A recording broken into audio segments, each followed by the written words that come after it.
Sebentar lagi akan kita mulai ya Bapak Ibu semuanya.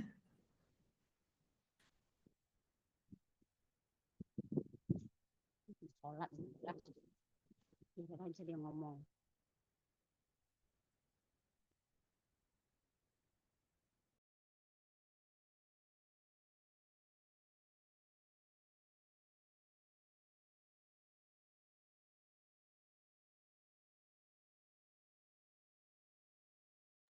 Baik, kita akan mulai. Bismillahirrahmanirrahim. Assalamualaikum warahmatullahi wabarakatuh.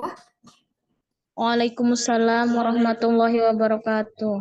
Alhamdulillah, alhamdulillahirrahmanirrahim. Di hari ini gitu ya, insya Allah bersama dengan Anur Prima sebagai penyelenggara dari Quran Bicara Sains dan juga berkolaborator dengan Kafis Aceh dan juga Sohibul Quran dan juga dari AQL, maka webinar hari ini dengan tema Quran Bicara Sains insya Allah akan segera kita mulai. Mari Bapak Ibu kita awali dulu terlebih dahulu dengan membukanya dengan membacakan basmalah bersama-sama. Bismillahirrahmanirrahim. Bismillahirrahmanirrahim. Semoga ilmu yang kita dapatkan hari ini bisa bermanfaat untuk kita dan semoga bermanfaat juga nantinya untuk anak-anak kita atau peserta didik dari Bapak Ibu guru semuanya. Baik, di sini izinkan saya perkenalkan diri. Perkenalkan, nama saya Nadia Ova, saya mewakili dari tim panitia penyelenggara yang akan memandu untuk kegiatan kita sore hari ini. Nah, di sini sudah akan untuk agenda hari ini akan ada dua narasumber yang sudah kita undang. Izinkan saya untuk memperkenalkan secara umum narasumber kita. Narasumber pertama kita adalah Ustadz Uswat Hasan, STMT, yaitu seorang alumnus dari Magister Teknik Pertambangan ITB, mengambil program studi Rekayasa Pertambangan, bidang khusus geomekanika, dan juga aktif sebagai guru ngaji. Nah, kemudian narasumber kedua kita adalah Ustazah Putri Rizky Ardina, SIKOM MM, yang saat ini sebagai manajer HR AQL Islamic School, kemudian trainer Tadabur Quran untuk Asatis dan Asatizah Pondok Pesantren. Nah, Bapak Ibu guru, silakan boleh nih untuk bersiap-siap dahulu karena materi kita hari ini walaupun jamnya singkat gitu ya dari pukul 16.00 sampai 17.30 insya Allah akan sangat padat sekali gitu ya dan akan sangat daging sekali untuk membahas bagaimana sains itu dari perspektif Al-Quran dan akan juga mengambil ibrohnya gitu ya untuk diaplikasikan dalam kehidupan sehari-hari dan semoga nantinya Bapak Ibu di sini dapat pertama mengaplikasikan pada diri sendiri, kemudian bisa mengajarkan kelak nantinya kepada anak-anak atau peserta didik Bapak Ibu sekalian. Nah, kita akan langsung mulai untuk narasumber pertama kita. Ada dari Ustadz Uswat. Assalamualaikum Ustadz. Waalaikumsalam warahmatullahi wabarakatuh. Gimana saja, Ustazah Nadia? Kedengaran suara saya? Kedengaran Ustadz. Nah, baik.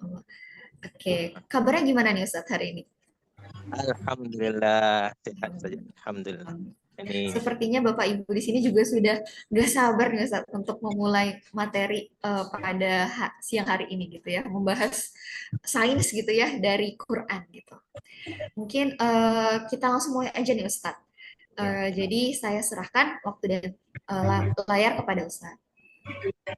baik, terima kasih Ustazah Nadia, Bapak Ibu semuanya, teman-teman, Kang Teteh, izinkan saya menyampaikan tentang sains ya. Tadi sudah disampaikan dari Ustazah Nadia.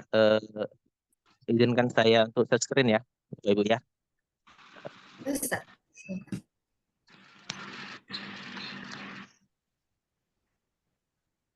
Sebentar.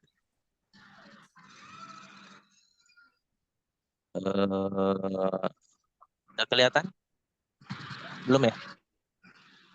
Di sini belum kelihatan nih Ustaz. Belum Ustaz ya? Bentar ya.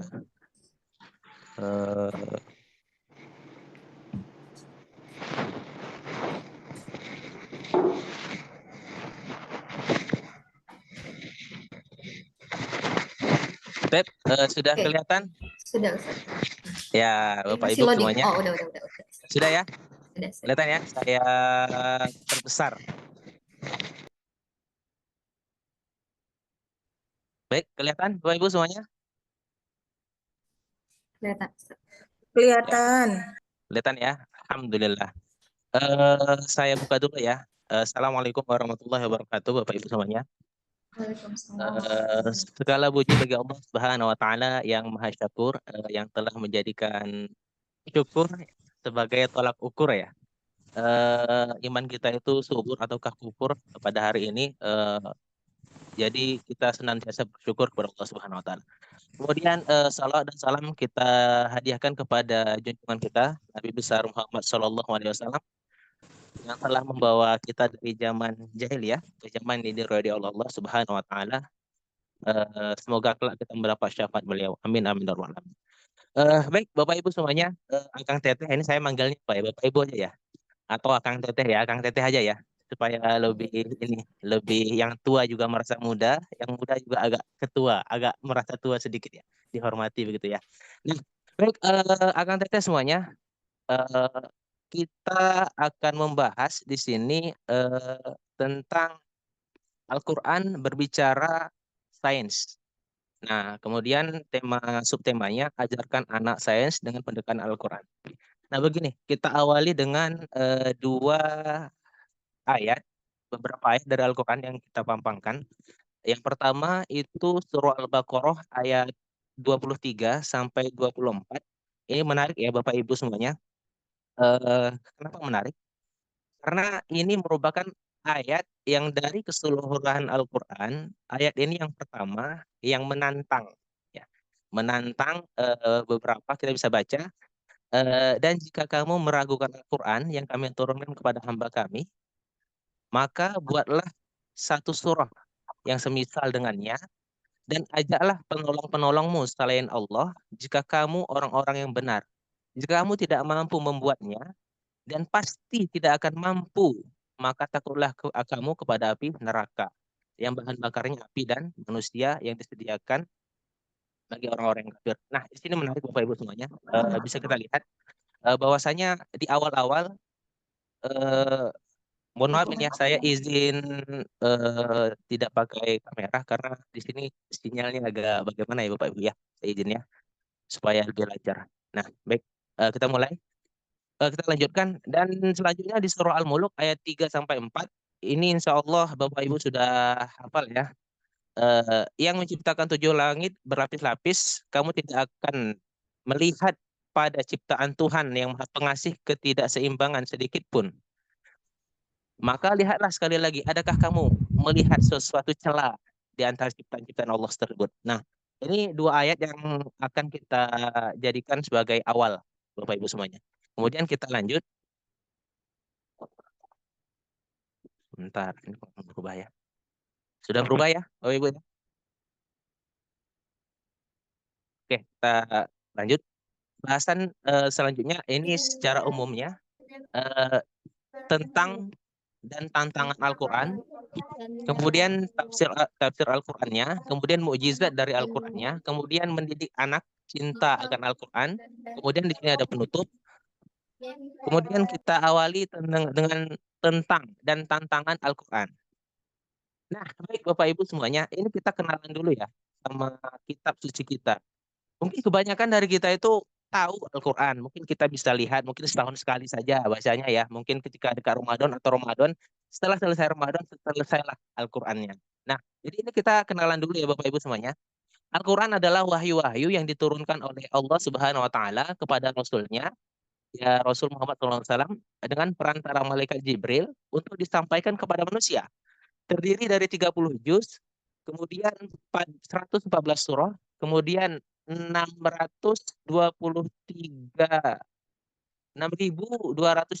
ayat. Ini ada riwayat yang lain mengatakan 6.666.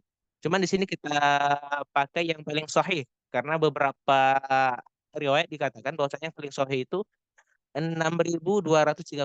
Makanya di sini kita cantumkan yang 6.236 ayat. Kemudian memang ada di riwayat lain yang dikatakan 6.666. Kemudian hurufnya terdiri dari 1.027.000 huruf. Nah, dari huruf ini mungkin Bapak Ibu bisa ini ya, mungkin kalkulasi pahala mungkin ya, mungkin. Ketika Ramadan gitu kan dikali sekian, oh pahalanya sekian. Nah, Itu mungkin nanti bisa di ini kan. Kemudian di sini untuk selanjutnya diturunkan pada 2 masa. Ternyata Al-Quran ini diturunkan pada 2 masa. Memang pada zaman Rasulullah itu ada dibagi 2 masa ya Bapak Ibu ya. Pertama itu di Mekah dan kedua itu di Madinah. Nah, Al-Quran itu terus mengawal Rasul kita dalam berdakwah itu selama di Mekah 13 tahun semenjak Rasulullah diangkat menjadi Rasul di usia 41. Kemudian di masa yang kedua di Madinah selama 10 tahun. Semenjak hijrah ke Madinah hingga wafatnya beliau. Ini mungkin ada eh, beberapa asatidz kita mengatakan bahwasanya ciri-cirinya mungkin ketika berkata ya ayuhan nas misalnya itu. Ya ayuhan nas itu biasanya cenderung itu surah atau ayat yang turunnya di Mekah biasanya. Kemudian yang satunya ya ayyuhalladzina amanu itu biasanya cenderungnya diturunkan di Madinah begitu kira-kira. Nah, dari total 2 masa tadi kita bisa lihat di Mekah selama 13 tahun dan di Madinah selama 10 tahun. Nah, jadi totalnya itu ada 23 tahun Bapak Ibu semuanya. Kemudian diturunkan dengan berbahasa Arab Fusha. Nah, ini saya tegaskan Bapak Ibu ya, berbahasa Arab Fusha ini bahasa Arab yang memang yang teratur gitu. Jadi bukan bahasa Arab yang amiyah. Amiyah itu bahasa Arab pasaran. Bahasa Arab yang zaman sekarang, bahasa Arab gaul gitu, ada. Cuman yang di Al-Qur'an ini adalah bahasa Arab yang fushah begitu. Nah, kemudian Al-Qur'an itu ini kita sepakati Bapak Ibu semuanya, Al-Qur'an itu bukan makhluk, bukan makhluk Allah. Jadi kalau seandainya makhluk itu mungkin Bapak Ibu sekalian bisa lihat Al-Qur'an itu part of Allah. Jadi bagian dari si Allahnya sendiri yang ada di bumi begitu. Jadi kita senantiasa menghormati karena dia bagian dari Allah kan perkataan Allah ya. Jadi kalau seandainya ada orang penting misalnya berbicara, jadi dia berbicara kita diam kan. Nah berarti bicaranya itu atau perkataan orang yang kita hormati tersebut itu kan bagian dari dirinya, begitu ya. Nah begitu juga dengan Al-Quran Bapak Ibu semuanya. Al-Quran itu kan bagian dari Allah Subhanahu wa taala. Maka dari itu kita harus menghormati Al-Qur'an tersebut. Begitu kira-kira. Nah, di sini kita lihat Al-Qur'an menurut bahasa artinya barang yang dibaca. Jadi bacaan. Nah, itu artinya Al-Qur'an secara bahasa. Kemudian ini tadi yang kayak saya jelaskan, ini Al-Qur'an terbagi menjadi 2, di Mekah itu 13 tahun, kemudian di Madinah 10 tahun. Nah, di Mekah itu cenderung akidah dan tauhid. Nah, di sini Bapak Ibu bisa lihat bahwasanya akidah dan tauhid itu lebih lama didakwahkan 13 tahun. Kemudian setelah itu di Madinah barulah turun ayat-ayat Al-Qur'an selama 10 tahun berkenaan tentang hukum-hukum fikih dan peraturan kemasyarakatan. Nah, jadi kita bisa ambil di sini, kita lihat sejarahnya ke benang merahnya bahwasanya dakwah yang bersifat akidah dan tauhid itu memang cenderung lebih lama. Ibaratnya itu pondasinya ya Bapak Ibu ya. Nah, jadi setelah pondasinya kuat dan itu lebih lama, 13 tahun ya. Baru setelah itu 10 tahunnya diikuti dengan hukum-hukum peraturan-peraturan di Madinah. Nah, begitu. Nah, kemudian surah dan ayat Al-Qur'an yang diturunkan di Mekah cenderung menerapkan dan meneguhkan tentang tauhid dan akidah. Ini tadi sudah dijelaskan di atas. Sedangkan ayat-ayat yang diturunkan di Madinah cenderung berkaitan tentang hukum-hukum fikih, peraturan serta kemasyarakatan, bernegara, nah dan lain-lain. Nah, begitu Bapak Ibu ya. Kemudian selanjutnya ini ada ungkapan yang sangat luar biasa di awal-awal setelah Tabu Masani Al-Fatihah, Al-Baqarah langsung berkata ya, A'udzubillahi minasyaitonirrajim. Bismillahirrahmanirrahim. Alif lam mim. Dzalikal kitabul la raiba fihi hudal lil muttaqin. Nah, dalam buku-buku pada umumnya ataupun mungkin mahasiswa ya atau yang lain, dia mungkin buat skripsi atau tesis atau disertasi, penulis itu selalu memohon maaf di awal bukunya ataupun karangannya kira-kira begitu atas kekurangan dan kesalahan yang akan terdapat pada bukunya tersebut. Tetapi beda halnya dengan Al-Qur'an Bapak Ibu semuanya. Al-Qur'an langsung setelah pembukaan langsung apa kata Allah di dalam Al-Qur'an? Dzalikal kitabul la raiba fihi. Kitab ini tidak ada keraguan. Jadi bisa dibedakan Bapak Ibu ya antara Al-Qur'an ini dengan kitab-kitab yang lain. Beliau bukan apa karena memang dari Allah langsung. La raiba fihi. Begitu kira-kira ya Bapak Ibu. Kemudian di sini ada tantangan dari Al-Qur'an tadi. Tadi di awal kita sudah bahas tentang tantangannya. Ini tantangan yang pertama di Al-Baqarah ayat 23 sampai 24 itu fa'tu bi suratin min misli. Itu dibilang buatlah satu surah semisal. Nah, itu tantangan yang pertama. Kemudian Allah tantang lagi di surah Yunus. Eh, buatlah sebuah surah yang semisal dengan Al-Quran. Ini di surah Yunus, di tantangan keduanya. Kemudian di tantangan yang ketiga juga ditantang lagi di surah Hud. Bahkan mereka mengatakan Muhammad telah membuat Al-Quran itu. Katakanlah, kalau demikian, datangkanlah 10 surah. Nah, tadi di ayat yang sebelumnya, di surah Yunus dan surah Al-Baqarah itu satu surah. Sedangkan ini ditantang 10 surah. Kemudian di tantangan yang keempat, maka cobalah, ini di surah Tur, surah 52 ayat 34. A'udzubillahi minasyaitonirrajim. Bismillahirrahmanirrahim. Falyatu bihaditsin mim mithlih in kanu shadiqin. Maka cobalah mereka membuat semisal dengannya. Al-Quran maksudnya, jika mereka orang-orang yang benar. Nah, jadi sudah ditantang ya Bapak Ibu ya. Ada 4 kali Allah tantang di Al-Quran itu. Di surah Tur, surah Hud, surah Yunus, dan surah Al-Baqarah. Nah, itu tantangan karena memang di awal tadi sudah dibilang, Allah langsung memberikan apa ya ibaratnya ya, memberikan jaminan di awal setelah pembukaan Al-Fatihah 7 surah 7 ayat, kemudian langsung di ayat pertama dan ayat kedua. Nah, kemudian selanjutnya ini mengenai tentang tafsir Al-Qur'an Bapak Ibu semuanya.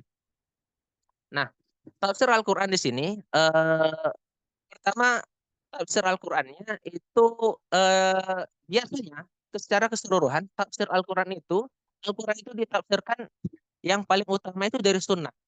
Kemudian dari akidah, kepercayaan atau doktrin yang lain-lain dalam Islam, kemudian dari kisah-kisah yang ada di dalam Al-Quran. Nah, kemudian sunnah ini itu yang paling pertama, itu terdiri dari hukum-hukum halal haram.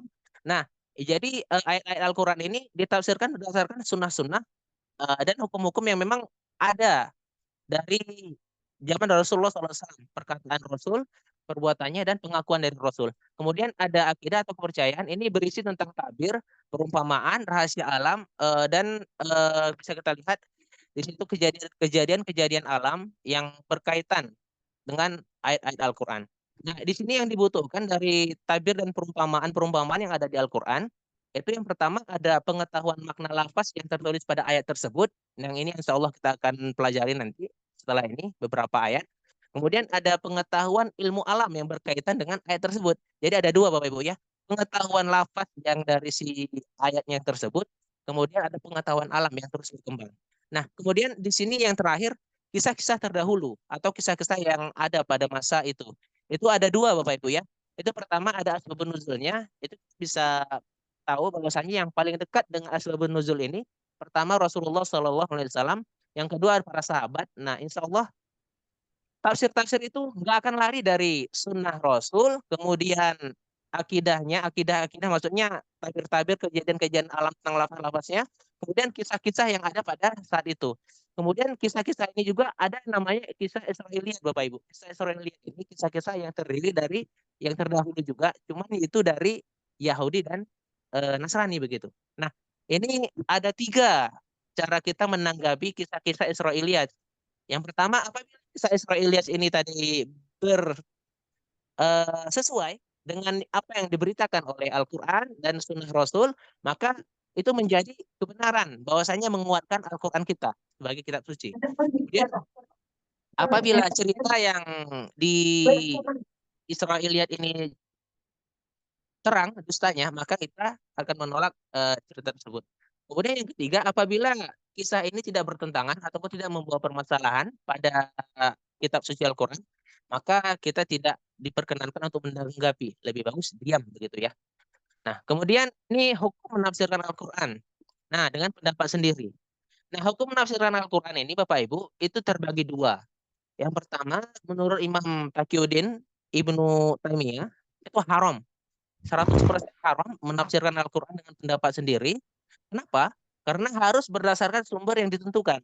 Di sini dikatakan bahwasanya sumber yang ditentukan menurut beliau itu Al-Quran ditafsirkan dengan Al-Quran, kemudian kalau tidak cukup, kemudian Al-Quran ditafsirkan dengan perkataan Rasul, kemudian Al-Quran ditafsirkan dengan perkataan sahabat, kemudian Al-Quran ditafsirkan dengan tabi'in. Nah, cuman sebatas itu saja yang diperkenankan. Kemudian dari Imam Jamak Sari dan Imam Ghazali, kita boleh menafsirkan dengan pendapat sendiri. Cuman di sini terbagi menjadi dua. Yang pertama, berkaitan tentang ibadah kepada Allah serta akidah, tauhid, dan hukum-hukum. Nah, itu kita tidak diperkenankan menyentuh daerah tersebut. Nah, karena itu sudah baku begitu. Nah, kemudian untuk yang berkaitan dengan pengetahuan alam yang terus berkembang, kita diperkenankan. Tadi dengan catatan tadi yang sebelumnya sudah kita ini kan pengetahuan makna lafaz daripada ayat tersebut. Kemudian yang kedua dengan pengetahuan ilmu alam yang berkaitan dengan ayat tersebut. Jadi ada dua syaratnya.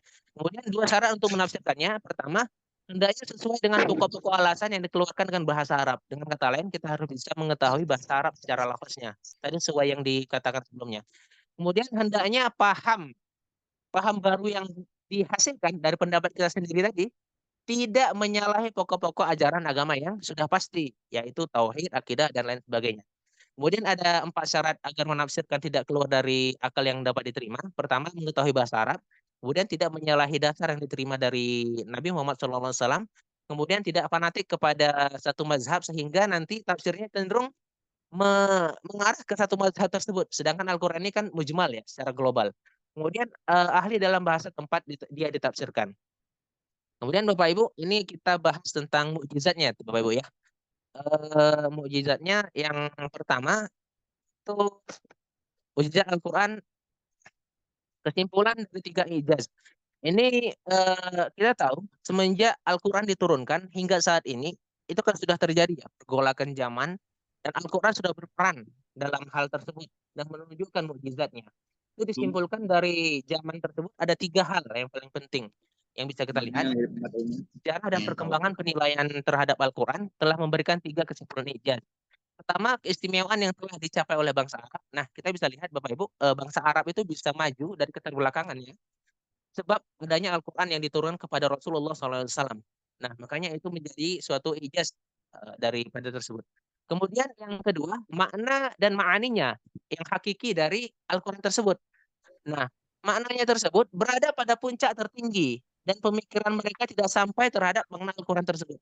Kita tahu Bapak Ibu semuanya, bahwasanya mukjizat dari para nabi dan rasul itu diturunkan sesuai dengan apa yang sedang tren pada zaman saat itu.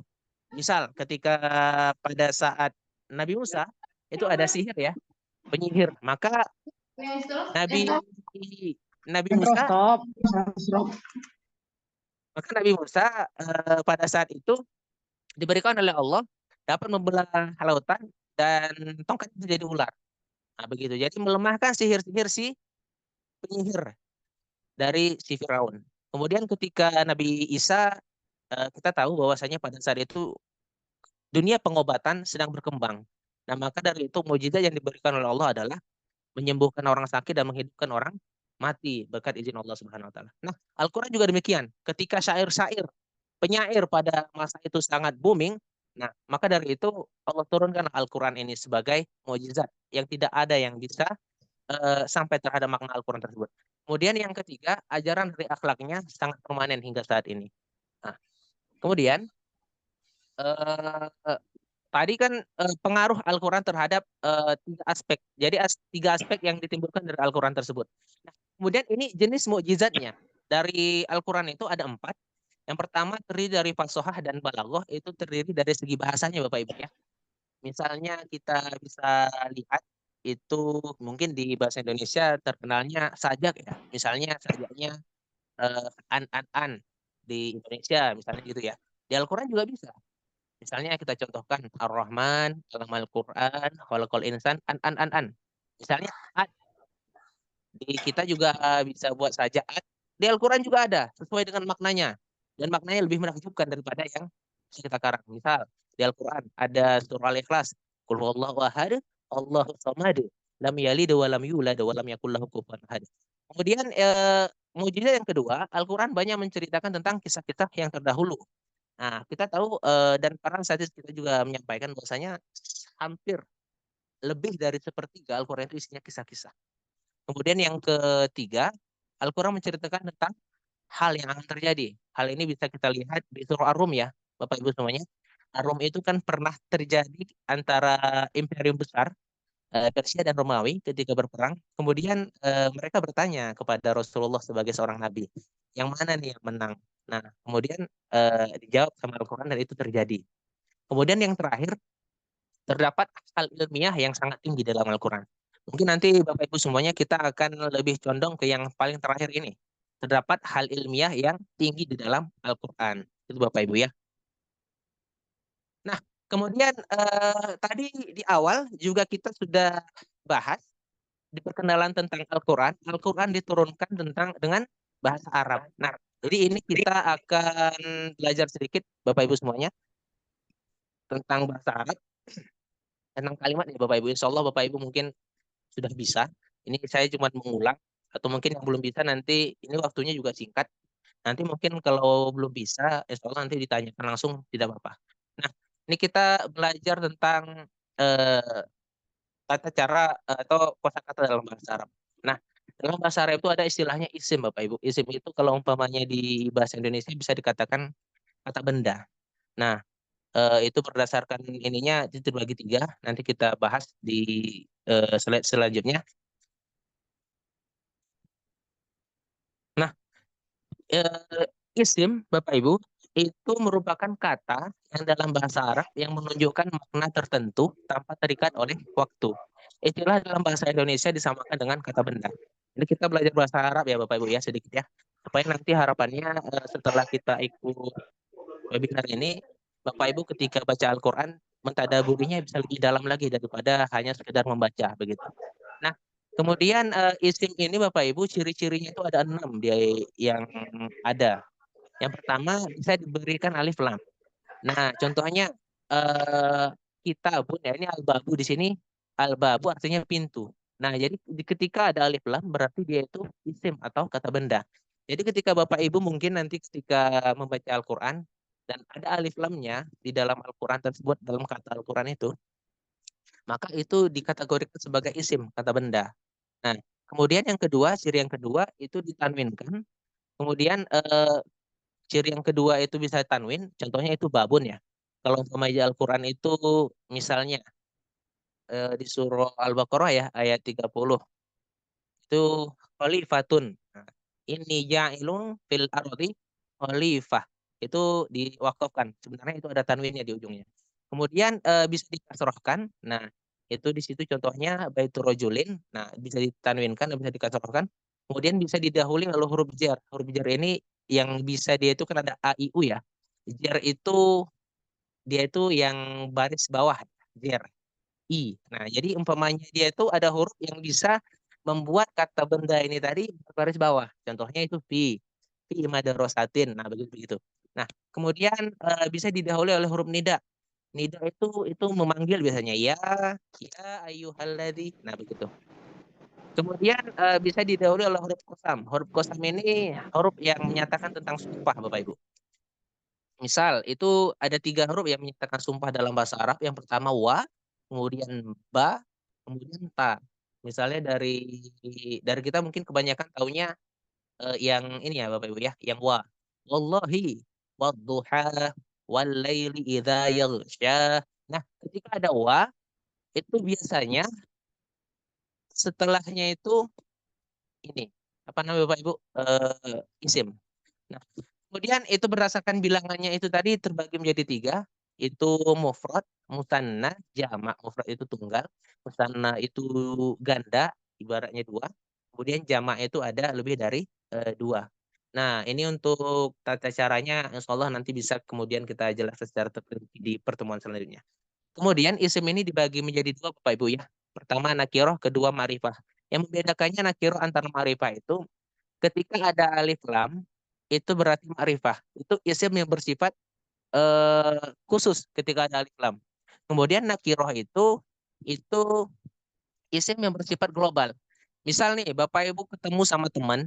Nah, ini kita mau pinjam buku atau mungkin nyuruh beliau bawa buku gitu. Jadi bukunya tadi udah kita tahu sama-sama tahu. Nah, jadi bilangnya tinggal pakai alif lam aja. Nanti bawa Alkitab ya. Nah, jadi walaupun sama-sama nggak tahu ininya buku apa, gimana? Maksudnya begini, dua-duanya sudah sama-sama tahu. Misalnya kita mau pergi ke satu masjid misalnya. Nah, satu masjid tadi kita sama-sama udah tahu. Jadi kita tidak perlu menyebutkan nama masjidnya, cukup tambahi alif lamnya saja. Misal si A sama si B ini mau ikut kajian di satu masjid yang mereka sama-sama udah tahu. Nanti ngomongnya nggak harus menyebutkan nama masjidnya. Misalnya gini, nanti kita ke al-masjid ya, ada kajian. Nah, masjid yang disebutkan dari si A ke si B itu sama-sama sudah tahu, jadi terperinci. Begitu. Sedangkan nakiroh itu isim yang memang tidak ada alif lamnya dan bersifat global. Nah, itu misalnya, dan itu kalau umpamanya global, otomatis dia itu lebih dari satu, begitu Bapak Ibu ya. Nah, kemudian ini ada catatan yang sangat penting. Pemahaman pada isim diperlukan untuk lebih mendalami makna perkata dalam Al-Quran, sehingga pemahaman bukan hanya sekedar dari terjemahan dari kata tersebut. Saya ambil contoh lagi Bapak Ibu ya, yang paling sederhana, mungkin kita semua juga udah hafal surahnya. Al-Insyirah. Fa inna ma'al usri yusron. Nah, di sini kalau Bapak Ibu perhatikan di kalimat ma'al usri yusron. Nah, di kalimat usrinya itu ada alif lamnya ya Bapak Ibu ya. Itu ada alif lamnya, berarti itu ada satu kesusahan yang terperinci, maksudnya kita sendiri sama Allah tahu tuh masalahnya apa. Kemudian kemudahannya tak ada alif lamnya. Nah, jadi bisa disimpulkan bahwasanya dari satu kesusahan yang kita tahu sama Allah nih, yang terperinci nih kita tahu, di situ ada yusron, ada kemudahan yang memang jumlahnya sangat banyak. Nah, jadi itu dari salah satu contoh Bapak Ibu ya, salah satu contoh di mana pentingnya kita pemahaman kita terhadap isim dari bahasa Arab tersebut. Ini ada contoh lain misalnya, qala rabbuka lil malaikati inni ja'ilun fil ardi khalifah. Fil ardi. Ardinya ini kan artinya bumi ya, atau tempat ya yang akan diturunkan ke Nabi Adam, itu ada alif lamnya. Berarti di bumi yang dimaksud itu di sini nih, di tempat kita tinggal sekarang, ada alif lamnya, fil ardi terperinci khalifah. Khalifah itu. Nah, khalifah itu tadi juga ini khalifatun. Nah, khalifatun ini juga tidak ada alif lamnya. Berarti khalifah itu di sini artinya kan pemakmur. Jadi kita itu sesuai dengan pemakmur bumi, sesuai dengan keahlian kita. Jadi tidak khusus keahlian kita dari setiap manusia yang menjadi khalifah di bumi. Begitu kira-kira. Itu dua contoh yang mungkin bisa membantu. Nah, kemudian Bapak Ibu kita ke tadabur. Ini salah satu mukjizat yang ada di Al-Quran. Saya bacakan ya. A'udzubillahiminasyaitonirrajim. Bismillahirrahmanirrahim. Hatta idza atau naml ala wadin naml qalat namlatun ya ayyuhan naml. Nah, di situ kita bisa lihat Bapak Ibu ada kata qalat dan namlah. Nah, di bahasa Arab ketika isim itu terbagi menjadi dua secara eh, garis besar. Pertama itu muzakkar, kedua itu muannas. Nah, untuk yang muannas, muzakkar itu artinya yang laki-laki, sedangkan muannas itu yang perempuan. Sedangkan yang perempuan itu biasanya ditandai oleh ta di akhirnya. Misalnya muslimun itu muslim laki-laki, muslimatun itu muslim perempuan. Begitu juga dengan ini. Namlun itu semut, namlatun itu semut perempuan. Nah, tapi kalau dari segi terjemahan mungkin itu tidak disebutkan. Jadi dari segi terjemahan kita bisa baca hingga ini kisah tentang Nabi Sulaiman bertemu dengan semut, hingga ketika mereka sampai di lembah semut berkatalah seekor semut. Nah, di sini cuma dikatakan seekor semut. Cuman kalau seandainya kita dalami lagi secara bahasa, kita akan tahu ternyata semut yang ngomong itu eh, perempuan. Nah, kemudian dia kan memerintah nih sama teman-temannya, wahai semut-semut, masuklah ke dalam sarang-sarangmu. Nah, jika memerintah, berarti semut itu dipimpin oleh seorang ratu. Nah, begitu Bapak Ibu ya. Jadi sedetail itu Allah Subhanahu wa taala menurunkan kitab sucinya pada kita. Nah, kemudian yang selanjutnya ini terkait tentang batuan. Ini di surah Al-Baqarah ayat 74. Tsumma qasat qulubukum min ba'di dzalika fahiya kal hijarati aw ashad qaswa. Kemudian setelah itu hatimu menjadi keras. Qasat itu awalnya tidak keras, lembut ya. Awalnya lembut, semacam cairan begitu. Kemudian mengeras. Nah, hatimu mengeras, nah seperti batu. Nah, ternyata kata-kata mengeras di sini diteliti, Bapak Ibu. Ternyata pengetahuan yang modern tentang batuan menyatakan bahwasanya batu itu berasal dari lava ya, dari magma. Ya, kemudian keluar ke permukaan, kemudian mengeras. Nah, jadi dari kerasan ini di sini juga kita sudah bahas tadi di awal tentang al-hijarah. Ada alif lamnya ya Bapak Ibu ya, berarti itu terperinci. Kemudian hijarah ini itu jamak dari hajar Bapak Ibu. Mungkin Bapak Ibu pernah dengar ya, bukan udah berapa memang. Itu kita disunahkan ya ketika haji atau berkunjung ke Mekah itu ke Ka'bah kita mencium hajar aswad. Hajar itu artinya satu batu. Kemudian jamaknya hijarah. Kemudian di sini ada alif lamnya. Nah, kemudian hijarah ini dijamak dari si hajar. Nah, dari satu yang berbentuk lahar tadi itu bisa menjadi hijar, batuan-batuan keras yang bermacam-macam. Begitu Bapak Ibu ya. Itu dari hanya kita memahami alif lam dari ininya, dari kata-katanya.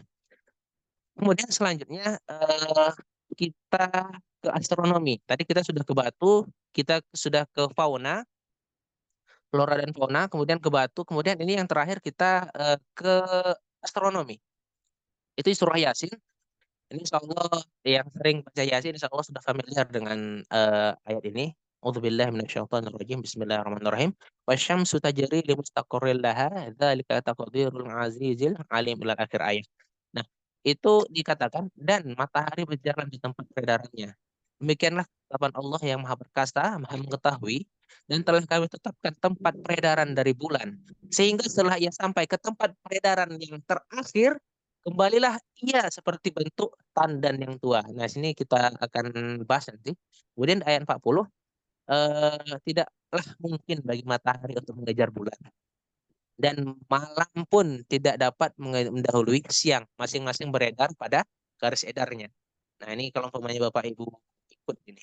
Iya, ikuti ini, perkembangannya sangat pesat memang di zaman kita sekarang. Kemudian ini bumi, matahari, dan bulan. Nah, eh, di ayat 38 tadi dijelaskan bahwasanya matahari juga beredar, mengikuti edarannya. Nah, jadi matahari juga mengelilingi Ibu-ibu ya.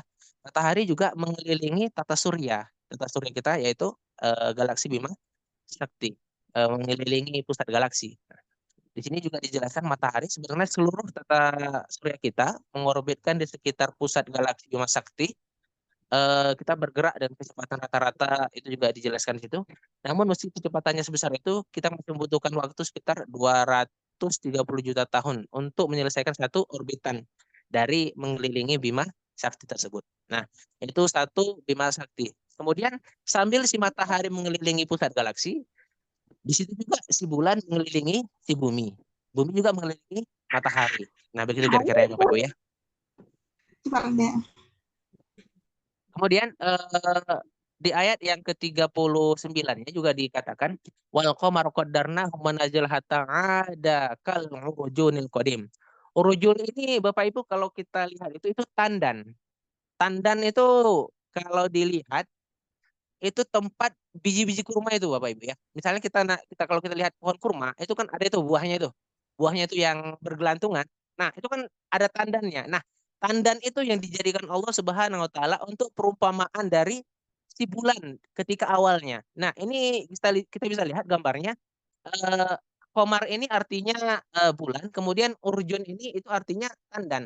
Jadi ada kemiripan di antara tandan dan si komar. Jadi Allah Subhanahu wa taala menyerupai bulan sabit itu seperti tandan yang sudah tua. Memang kalau seandainya tandan kurma itu ketika sudah tua, maka dia akan melengkung persis seperti bulan sabit.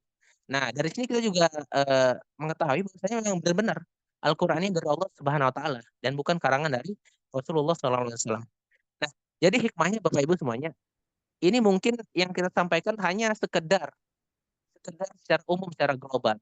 mungkin nanti di pertemuan selanjutnya mungkin akan kita khususkan lebih khusus lagi dari tema-tema yang akan kita sampaikan.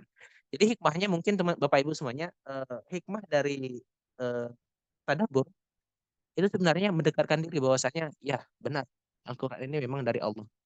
Karena memang pengetahuan terus berkembang, kemudian Al-Qur'an, kemudian pengetahuan itu yang menyesuaikan si Al-Qur'annya. Begitu Bapak Ibu ya. Nah, mungkin dari saya itu saja, saya kembalikan ke Ustazah Nadia. Mangga Ustazah. Baik, Ustaz. Insya Allah. Ini sebelum kita lanjut nih ya, Bapak Ibu, sepertinya sudah sangat dalam gitu ya bahasan kita bagaimana ternyata sains itu sudah dijelaskan gitu di dalam Al-Quran gitu melalui Allah sendiri gitu perkataan-perkataan Allah gitu. Dan sumber utama kita sebenarnya sebaiknya harus dari Al-Quran gitu. Begitu luar biasanya gitu ya, apalagi bagi yang uh, paham gitu ya bagaimana hukum-hukum tadi yang isim gitu dan lain sebagainya gitu. Bahkan dari perubahan katanya aja itu bisa menjelaskan makna yang berbeda gitu. Masya Allah. Itu beberapa contoh yang kami berikan Bapak Ibu dari narasumber kita terkait beberapa hal mengenai sains dan akan lebih lanjut nanti akan kita bahas. Nah, sebelum itu kita akan masuk dulu mengenai bagaimana selanjutnya dari ilmu-ilmu sains ini yang kita ambil dari Al-Quran, kemudian bagaimana kita mendidik anak-anak kita gitu ya, cinta Al-Quran. Dan kami sudah mengundang ada Ustazah Putri. Assalamualaikum Ustazah. Waalaikumsalam warahmatullahi wabarakatuh. Halo. Ya, gimana kabarnya Ustazah? Khairan, alhamdulillah. Alhamdulillah. Jadi Ustazah Putri yang akan melanjutkan untuk sesi pematerian ini Bapak Ibu semua tentang bagaimana mendidik anak cinta Al-Qur'an gitu ya. Tadi sudah diawali dengan bagaimana sainsnya gitu ya. Nah, ini mentadaburi dan bagaimana dalam keseharian nantinya. Baik, tanpa berlama-lama nih Ustazah, langsung saja sepertinya sudah tidak sabar dari peserta untuk waktu dan layarnya saya serahkan ya Ustazah. Iya, terima kasih banyak. Baik, bismillahirrahmanirrahim. Assalamualaikum warahmatullahi wabarakatuh. Waalaikumsalam warahmatullahi wabarakatuh. Alhamdulillahil karimir rahman alamal Qur'an khalaqal insan alamul bayan asyhadu an la ilaha illallah asyhadu anna muhammadar rasulullah Allahumma ati nufusana taqwaha wa zakkiha anta khairu man zakkaha anta waliyuha wa maulaha rabbana zidna ilman nafi'an. Suara saya terdengar jelas Bapak Ibu sekalian? Dengar Bu. Terdengar Jelas alhamdulillah. Bu. Alhamdulillah. Oke. Kita di sore ini ya luar biasa. Padahal sore-sore biasanya enaknya jajan-jajan gitu ya. Tapi di sini Bapak Ibu sekalian ada untuk di dalam suatu webinar ya, webinar series. Nah, karena namanya webinar series, jadi ini nanti akan berlanjut beberapa pertemuan ke depan nanti akan diinformasikan.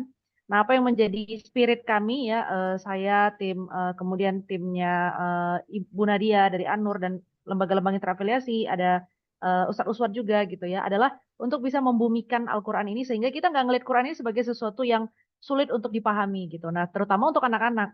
Karena kalau kita sadari gitu ya, mungkin kita melihat betapa banyak orang tua yang bilang, aduh anak saya itu nggak mau, belajar Quran, anak saya itu males banget belajar Quran gitu ya. Padahal sebenarnya Quran itu kan adalah panduan hidup kita semua. Jadi bagaimana mungkin kita bisa menjelaskan Al-Quran itu dengan baik kalau kita sebagai orang tua atau sebagai pengajar itu tidak mampu menunjukkan Quran ini adalah sesuatu yang menarik gitu ya. Jadi kita sendiri harus menunjukkan Quran ini sesuatu yang menarik. Nah, tadi sudah dijelaskan ya, mungkin kalau orang dewasa tertarik gitu ya, ternyata Quran seseru itu ya, iya. Tapi bagaimana kita deliver ini ke anak, bagaimana kita menyampaikan ini ke anak, itu juga harus punya trik dan strategi gitu ya. Nah, boleh kita lihat dulu ya, apa saja pondasinya ketika kita mau mengajarkan anak tentang Al-Quran. Nah, yang pertama adalah doa. Nah, ini nggak boleh lepas Bapak Ibu sekalian. Jadi kalau kita lihat bagaimana nabi-nabi itu mendidik para keturunannya gitu ya, ada satu doa yang saya sarankan untuk dibaca oleh Bapak Ibu sekalian, itu adalah doa ketika kita minta sama Allah, Rabbi ja'alni ya muqimas sholati wa min zurriyati. Nah, ini doa. doa yang kita bahkan meminta sama Allah, ya Allah jadikan keturunanku, ya jadikan aku dan keturunanku orang-orang yang menegakkan sholat, ya. Muqaimas sholat, bukan melaksanakan sholat, karena ada perbedaan antara mendirikan sholat dengan melaksanakan sholat. Melaksanakan sholat itu yang mana? Yang 5 waktu itu, ya. Begitu azan, kita ambil wudhu, kita angkat takbir, salam, itu namanya melaksanakan sholat. Tapi mendirikan sholat itu adalah bagaimana kita mengaplikasikan janji kita dalam sholat di luar sholat. Nah, kayak gitu. Ya, ketika kita sholat kita bilang inna sholati wa nusuki wa mahyaya wa mamati lillahi rabbil alamin. Sesungguhnya sholatku, ya, ibadahku, hidupku, matiku, semua untuk Allah Subhanahu Wa Taala. Benar nggak? Begitu kita selesai sholat, assalamualaikum warahmatullah, assalamualaikum warahmatullah. Benar nggak kita melakukan ini? Nah, jadi bahkan untuk sholat saja, gitu ya. Para nabi-nabi itu berdoa agar minta keturunannya dan dirinya menjadi orang yang melaksanakan sholat. Nah, yang kedua adalah keteladanan. Masih berkaitan sama ayat tadi juga ya. Bagaimana kita sebagai orang tua itu harus menjadikan diri kita teladan dulu. Jadi kalau kita bilang, kenapa ya anak saya kok malas sekali disuruh belajar Quran gitu. Malas sekali disuruh ngaji, lebih suka main game. Nah, dulu guru saya mengajarkan, ya. Dulu guru saya mengajarkan. Kebetulan saya sama Ustadz Uswat nih satu sekolah dulu. Ya, satu sekolah dengan apa? Di pesantren Rodatul Hasanah di Medan. Dulu Ustadz kami mengajarkan, kalau ada sifat buruk yang muncul di anak kita, yang dilakukan pertama kali adalah orang tuanya dua-dua introspeksi. Dari siapa sifat buruk ini muncul? Nggak usah salah-salahan, sadar diri aja masing-masing. Siapa yang pernah melakukan ini di waktu kecil? Siapa yang bawa sifat ini? Misalnya anaknya keras kepala, nggak bisa dibilangin. Coba salah satu sadar. Ya, siapa yang bawa? Kalau sudah ketemu, oh ya, ini dari saya. Misalnya gitu ya. Gak usah tuduh-tuduhan. Kau lah Pak, kau lah Bu. Kau ini gitu. Nggak tuduh-tuduhan. Tapi disadari diri sendiri. Oh ya, ini saya memang, ini sifat saya. Gitu. Nah, maka kemudian orang tuanya harus bertaubat. Dengan cara apa? Sholat taubat. Sholat taubat. Agar keburukan itu tidak diteruskan oleh anak. Karena apa yang Allah munculkan pada anak itu adalah peringatan kepada orang tua. Nah, jadi orang tuanya harus terlebih dahulu menjadi teladan. Gimana mungkin kita bisa mengajarkan Quran itu menyenangkan kalau kita sendiri nggak senang sama Quran? Ya, orang tuanya nggak suka tilawah, nggak suka ngaji, bahkan nggak pernah mau baca terjemahan Al-Quran, padahal nggak ngerti bahasa Arab. Orang Arab aja masih butuh belajar tafsir Al-Quran. Lah kita orang Indonesia, bahasa Arabnya sekedar Bismillahirrahmanirrahim, sama Assalamualaikum warahmatullah. Bisa-bisanya nggak baca terjemah. Ya, orang Arabnya saja baca tafsir, apalagi kita orang Indonesia. Pondasi dasarnya setelah tilawah Quran untuk memahami isi Quran adalah baca terjemahnya. Jadi orang tuanya harus memberikan keteladanan. Yang ketiga ikhtiar. Nah, ikhtiar ini macam-macam. Mau mamanya yang ngajarkan, mau bapaknya yang mengajarkan, mau panggil guru ngaji, mau diikutkan kajian, webinar gitu ya. Nanti kemudian apa di depan hari insya Allah kita mohon doanya Bapak Ibu juga webinar ini nanti selain kepada orang tua juga kita mengusahakan untuk bisa ada di anak-anak ya. Biar belajar Qurannya juga langsung menyenangkan gitu. Nah, jadi ada 3 ini pendidikan dalam Islam itu, terutama dalam konteks mengajarkan Al-Quran, karena kita hari ini konteksnya mengajarkan Quran. Pertama doa dulu, ya minta sama Allah. Kenapa? Karena agama itu Allah yang mengajarkan, Allah yang masukkan ke dalam dada. Ya, wa jama'nakum, kami kumpulkan itu di dalam dada-dada kalian. Jadi agama itu bukan di sini. Ya. Jangan berbangga punya anak hafal 30 juz tapi akhlaknya minus. Jangan berbangga Bapak Ibu sekalian. Karena agama tidak di sini, agama adanya di kolbu. Al-imanu fil qalbi. Maka hatinya dulu yang diperbaiki. Oke, boleh next? Ya. Jadi ada beberapa landasan ya. Mungkin boleh dibantu. Nah, ini mohon maaf ya ada beberapa, ini biasa nih kalau misalnya secara teknis ya masuk ke Google berubah-berubah hurufnya gitu ya. Nah, jadi di surah Al-Imran ayat 35 sampai 36 ya, yaitu ketika istri Imran menazarkan anaknya atau apa namanya? Menazarkan seperti menjanjikan gitu ya, menazarkan ya nazar itu janji, menjanjikan kepada Allah Subhanahu wa taala, ya Allah apapun yang di dalam perutku ini, mau dia laki-laki mau dia perempuan, dia akan menjadi pelayan Baitul Maqdis. Nah, pertanyaannya berapa banyak dari kita yang ketika sedang mempersiapkan anak ya, ibu-ibu hamil, yang bapak-bapak dalam rangka mempersiapkan anak, seberapa banyak yang punya nazar kepada Allah Subhanahu wa taala? Udahlah yang penting lahir sehat, nggak cukup Bapak Ibu sekalian. Ya. Kalau di sini ada yang sudah menikah, segera ganti visinya. Ganti visi misi pendidikannya. Anak tuh harus jadi sesuatu. Oke? Anak saya harus jadi ini, anak saya harus jadi ini gitu. Kalau belum menikah, saya sarankan lebih bagus lagi. Karena sebelum menikah, tentukan visi misi kita, mau punya anak seperti apa, dan minta sama Allah, ya Allah carikan pasangan yang bisa mendampingi ini. Ya, carikan pasangan yang bisa mendampingi ini. Saya pribadi belum nikah dan punya visi itu. Ya, jadi sepanjang Allah belum berikan ya saya pikir oh memang berarti Allah belum tunjukkan orang yang punya visi misi sama gitu. Jadi harus punya visi misi itu. Anak mau jadi apa? Ya, jangan sekedar lahir besar bisa makan ya, gedenya kerja bisa membiayain orang tua. Oh enggak cukup. Kita terlalu mahal hanya untuk hal-hal duniawi seperti itu. Oke. Yang selanjutnya ada di surah Al-Ahzab ayat 21. Sungguh pada diri Rasulullah benar-benar ada uswatun hasanah, suri teladan. Ya, uswah. Bukan sekedar misal, mislun, masal itu contoh. Contoh tuh bisa benar bisa enggak. Tapi uswah, ya, uswatun hasanah. Pantas untuk ditiru dan yang terbaik daripada yang lain. Nah, gitu tuh, uswatun hasanah tuh. Yang pantas sangat amat pantas ditiru dan dia terbaik dari yang lain. Jadi kalau misalnya ada teladan, ada 20 teladan ya. Nah, uswatun hasanah itu yang paling baik tuh. Ya, the winner of the winner gitu. Pemenang dari segala pemenang itu uswatun hasanah. Ibaratnya kalau ada 20 orang yang layak dijadikan contoh, uswatun hasanah itu adalah satu-satunya yang paling layak di antara yang paling layak contoh itu. Gitu ya. Jadi Rasul itu sempurna, it's a perfect man ever. Rasulullah itu betul-betul suri tauladan yang sempurna dan kita justru seharusnya ya mengarahkan anak-anak kita untuk meniru Rasulullah SAW. Oke, next.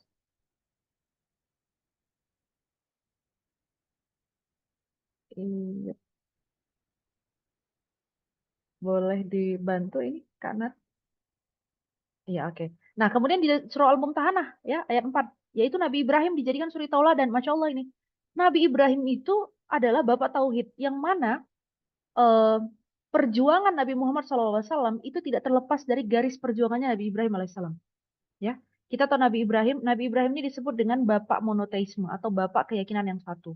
Karena apapun agamanya gitu ya, ketika agama-agama ini meyakini ada satu Tuhan, monoteisme, mono adalah satu, teis keyakinan. Nah, itu perujukannya pasti Nabi Ibrahim alaihissalam ya. Di agama lain disebut dengan Abraham misalnya. Nah, kita tahu bahwa Islam, kemudian juga Nasrani, Nasoro, dan kemudian juga Yahudi gitu ya. Ini kalau dijelaskan sejarahnya lebih panjang lagi ya. Intinya tiga agama ini rujukannya sama Nabi Ibrahim alaihissalam. Nah, Nabi Ibrahim itu punya anak, ya, punya anak. Anaknya Nabi Ismail yang kemudian garis keturunannya langsung kepada Nabi Muhammad SAW dan kemudian satu lagi adalah Nabi Ishak, ya. Nah, Nabi Ishak ini punya anak Nabi Yakub kemudian turun. Nah, dari keturunan Nabi Ibrahim inilah seluruh nabi-nabi kemudian menjadi satu nasab, gitu. Jadi dari Nabi Ishak ya, Nabi Ibrahim punya anak Nabi Ishak sampai Nabi Isa itu satu nasab, satu garis keturunan. Kemudian Nabi Ismail di bawah Nabi Ismail tidak ada yang jadi nabi ya. Kalau yang langsung tidak ada gitu ya. Beda dengan Nabi Isa ke bawah. Tapi Nabi Muhammad SAW itu nasabnya bersambung langsung dengan Nabi Ismail alaihissalam. Nah, jadi Nabi Ibrahim ini adalah contoh paling perfect ya. Paling perfect. Artinya dia adalah bapaknya para nabi. Bapaknya para nabi ya. Tapi kalau penghulunya para nabi, Nabi Muhammad SAW. Tapi bapaknya para nabi ya, Abul Anbiya itu adalah Nabi Ibrahim alaihissalam. Karena semua nabi-nabi itu nasabnya menyambung ke beliau, gitu ya. Nah, jadi Nabi Ibrahim ini sebagai seorang nabi ya, beliau menjadi tauladan yang luar biasa tauhidnya, bapak tauhid, bapak monoteisme. Kemudian juga sebagai seorang kepala keluarga, Masya Allah betapa adilnya ketika misalnya berhadapan dengan masalah istrinya Hajar dan juga Sarah gitu ya. Ibu-ibu kalau cemburu, saya rasa 11-20 lah ya, sama Sarah gitu ya. Ya itu sampai ya cemburunya perempuan lah itu kenapa saya pernah bikin kajian khusus tentang Siti Sarah ya. Itu kenapa perempuan itu kenapa cemburu tidak diberi hukum di dalam Islam? Nggak diberi hukum. Karena kalau cemburu diberi hukum, ya misalnya haram gitu kan, itu kalau cemburu diberi hukum dalam Islam, itu perempuan masuk neraka semuanya. Karena perempuan itu pencemburu sekali gitu. Nah, bayangkan betapa luar biasanya beliau sebagai seorang bapak, sebagai suami ya, sebagai seorang bapak juga adil kepada kedua anaknya, mencontohkan bagaimana mencari nafkah, sebagai seorang dai juga ya, pendakwah. Beliau kan aslinya tinggalnya di Syam ya, di daerah Levant, sekarang Palestina dan sekitarnya. Tapi kemudian anaknya dan istrinya salah satunya Hajar dan Ismail dibawa ke Mekah karena perintah Allah Subhanahu Wa Taala. Nah, itu menunjukkan bahwa seorang laki-laki itu harus keluar dari rumah mencari nafkah ya. keluar dari rumah. Itu syaratnya. Ya, guru saya mengajarkan laki-laki itu harus keluar dari rumah karena dia harus menunjukkan dia adalah pencari nafkah. Gitu. Nah kemudian sebagai seorang dai tadi ya, kemudian juga hamba Allah. Nah sebagai hamba Allah, ibadullah, Nabi Ibrahim alaihissalam itu diberi gelar Khalilullah, gitu ya. Saking Allah itu sayang banget sama beliau. Dan Bapak Ibu tahu kenapa Nabi Ibrahim digelari Khalilullah? Kuncinya satu, mampu mengambil hikmah dari setiap kejadian. Jadi Nabi Ibrahim itu disayang sama Allah, dijadikan Khalilur Rahman itu karena Nabi Ibrahim, bukan karena dia Nabi, bukan karena dia semata-mata Nabi, tapi karena Nabi Ibrahim alaihissalam mampu mengambil hikmah dari setiap kejadian. Ya, mudah-mudahan kita juga bisa. Oke, boleh.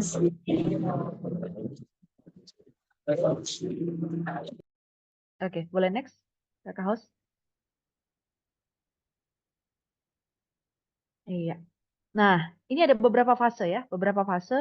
Ada anak, ini nggak kurang kelihatan, nanti mungkin bisa dibagikan saja PPT-nya ya. Pertama di masa balita ya. Kemudian yang kedua adalah masa anak lalu remaja. Nah, saya melihat ada satu kurikulum luar biasa di dalam Quran.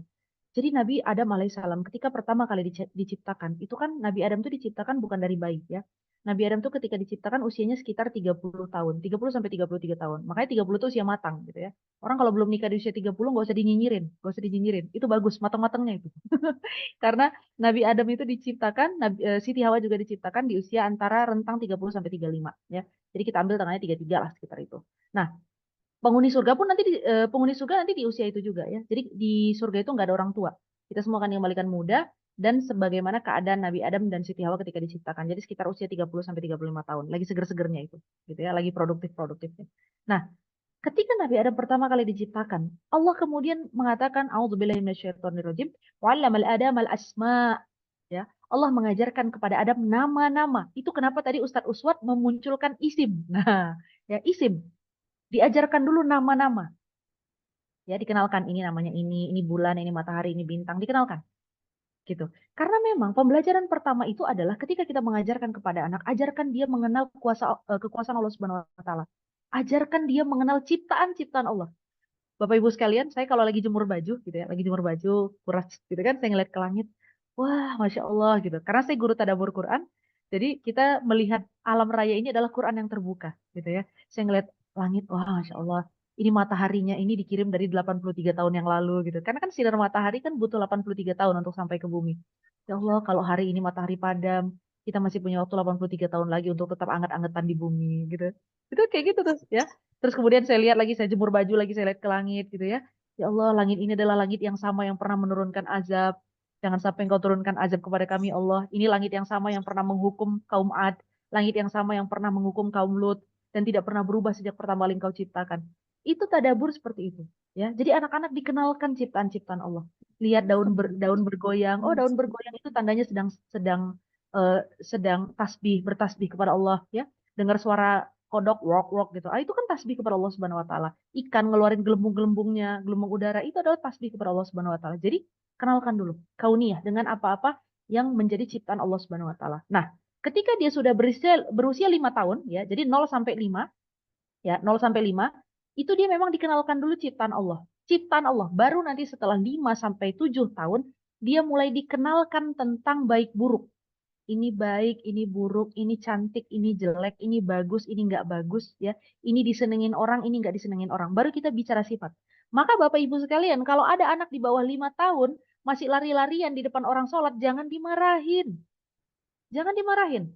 Tarik dia, suruh berdiri di samping kita. Dia lari lagi, tarik, suruh berdiri di samping kita. Terus begitu, namanya ditalkin, dicontohkan. Ya, gak usah bilang, itu namanya nggak beradab. Kalau orang lagi sholat, kita nggak boleh lari-lari, itu nggak beradab. Konsep adab belum masuk ke anak-anak. Tapi contohkan, ya. Beda adab dengan akhlak. Nah, ini dua hal yang berbeda. Ini bisa satu sesi lagi gitu ya, bicara perbedaan adab dan akhlak. Jadi anak-anak dikenalkan dulu ciptaan Allah sampai usia 5 tahun, di atas 5 sampai 7 ya, 5 sampai 7 itu dia mulai dikenalkan tentang sifat-sifat. Baik, buruk, ya, jahat, baik, senang, tidak disenangi, jelek, cantik, terserah. Nah, baru bicara sifat.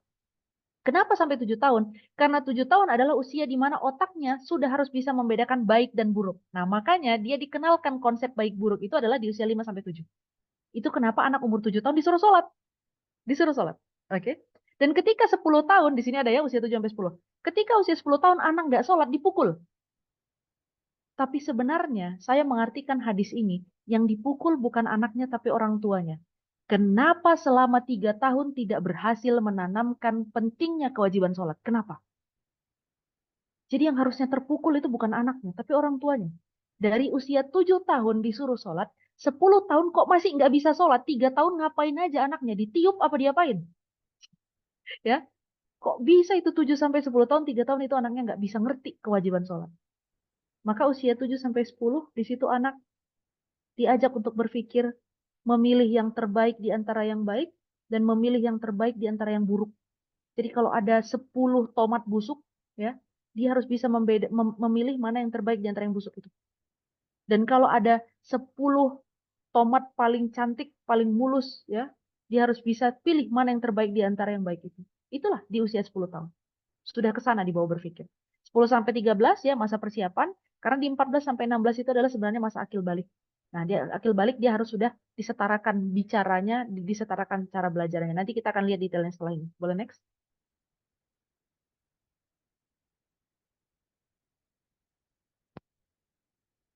Oke, nah ini dia. Usia 2 tahun itu keteladanan. Ya, kasih contoh Bapak Ibu sekalian. Boleh. Ya, terima kasih. Ini anak gak bisa dibilangin misalnya gitu ya. Udah dikasih tahu. Bapak Ibu sekalian, di bawah 5 tahun, jangan banyak-banyak ngasih tahu. Bisa jadi dia pengennya tempe. Ya, itu bercandanya begitu ya. Tapi usia di bawah 5 tahun berikan keteladanan. Talkin. Ya, dikasih dia contoh. Dikasih dia contoh. Nak, makan itu harus duduk. Ya, begini caranya. Sekali dia nggak ngeh, 2 kali dia nggak ngeh. Lama-lama dia ngeh. Karena anak-anak tuh belajarnya see, do, get. Lihat, lakukan, dan dia akan get, pahami. Akhirnya dia akan mendapatkan, oh kenapa saya makan harus duduk ya? Kenapa saya minum harus duduk ya? Kenapa sebelum tidur harus cuci kaki? Kenapa sebelum tidur harus wudhu? Kenapa sebelum tidur harus baca doa? Dicontohkan. Ya, dicontohkan. Dan biarkan dia belajar dari itu, dari contoh itu. Nah, usia 3-5 tahun, keteladanan juga tidak boleh lepas adab dan etika terhadap Quran. Karena dalam hal ini kita sedang bicara tentang mendidik anak mencintai Al-Quran. Lalu ajarkan dengan cara membaca Quran tanpa memaksa. Maka anak-anak di bawah 5 tahun itu ditalkin. Belajar Qurannya ditalkin. Ya. Kadang dia sambil lari, main bola gitu ya. Ayo nggak apa-apa. Wadduha gitu kan. Walaili idza saja. Biarin aja. Karena ada anak-anak yang memang harus kayak gitu. Biar dia have fun. Dia senang dengan Quran. Ya. Usia di bawah 5 tahun. Nah, boleh next? Setelah itu, ketika dia masuk ke usia lebih besar lagi tadi ya, 7 sampai 10 tahun, lalu kemudian 10 sampai 13 ya. Nah, ini adalah memberikan motivasi atau hadiah. Boleh, boleh memberikan hadiah itu. Toh kita juga diiming-imingi surga kok, ya kan? Terus muncul lagu, jika surga dan neraka tak pernah ada, masihkah kau bersujud kepadanya? Ini pemikiran yang agak sulit ini. Gitu ya. Tapi intinya Allah memang menawarkan surga itu sebagai iming-iming kepada kita. Karena Allah tahu manusia itu perlu dimotivasi dengan hadiah-hadiah. Ya. Lalu mulai masukkan kepada majelis Al-Quran. Ya. Biarkan dia mulai belajar secara dewasa. Nah usia 10-13 dia sudah harus dipersiapkan menjadi akil balik. Jadi diperlombakan dengan teman-temannya gitu ya. Karena sebenarnya cara belajar, salah satu cara belajar yang efektif itu adalah manusia itu dikompetisikan. Manusia itu dikompetisikan. Bukan untuk dibanding-bandingkan ya. Ojo dibanding-bandingke gitu. Tapi dibikin kompetisi sehingga dia termotivasi. Oh, ada ya orang yang bisa lebih baik dari saya. Berarti saya harus bisa lebih baik dari dia. Nah, kayak gitu. Lalu ceritakan kisah-kisah dalam Quran. Quran itu sudah menjelaskan bahwa nahnu naqussu 'alaikal Quran ya. Kenapa kami ceritakan kisah-kisah dalam Quran ya? Surah Al-Qasas coba nanti dibuka. Salah satunya adalah untuk memperkuat jiwa manusia. Jadi pengkisahan-pengkisahan itu adalah untuk menguatkan jiwa manusia. Itu kenapa di surah-surah Makkiyah, tadi udah dijelaskan ya, surah Makkiyah itu periode Makkiyah, bukan turun di Mekah. Nah, Bapak Ibu sekalian harus lurus dulu ini. Surah Makkiyah itu bukan ayat surah-surah yang turun di kota Mekah, tetapi surah-surah yang turun pada periode Mekah.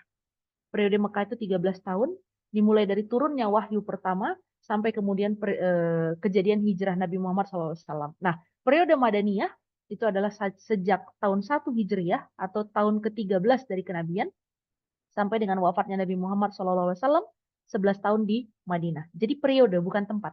Makiyah dan Madaniyah tidak bicara tempat, tapi periodisasi turunnya wahyu Allah. Nah, di periode Makiyah, itu banyak sekali diceritakan kisah-kisah masa lalu. Dan ingatlah ketika kami kisahkan kepadamu kisah Musa, kami kisahkan kepadamu tentang Ashabul Ukhdud, ya, para penggali parit api. Kami kisahkan kepadamu tentang para pemilik kebun. Kami kisahkan kepadamu tentang para penghuni gua Ashabul Kahfi. Kenapa Allah ceritakan kisah-kisah dari masa lalu? Agar kita yang hidup di masa ini bisa mengambil pelajaran. Oh, dulu aja ada orang yang diuji kayak gitu, mereka sanggup. Kenapa saya tidak? Dulu aja Nabi Musa diuji kayak gitu dan dia sanggup. Kenapa saya tidak? Itulah dikisahkan kisah-kisah tadi untuk menguatkan jiwa, ya.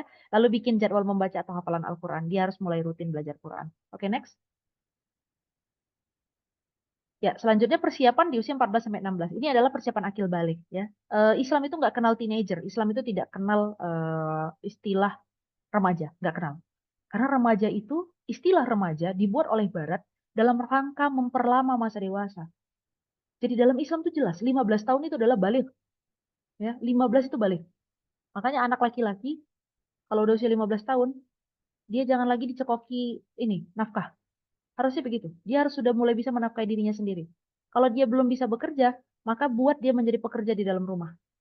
Misal, nak, kamu uang sekolahnya sebulan sekian. Ya, misalnya sebulan uang sekolahmu 500.000.